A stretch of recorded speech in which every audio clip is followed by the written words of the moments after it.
Okay, hello everyone. Here I want to provide a tutorial on how to fix slow charging on Samsung Galaxy A55 5G device.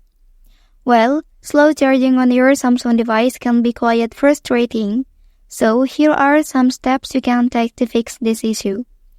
Okay, first thing first, you have to make sure that the charger and cable you are using is original.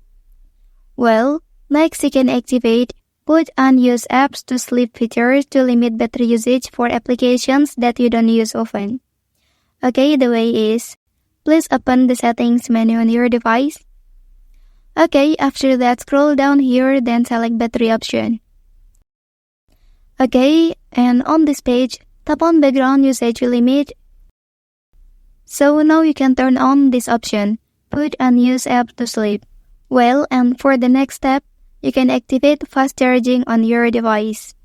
Okay, return to the previous page. Here you can scroll down and select charging settings. Then turn on fast charging option here. Well, that's the tutorial on how to fix slow charging on Samsung Galaxy A55 5G device. If you are helped by this video, don't forget to like and subscribe to get other information from this channel. Thank you.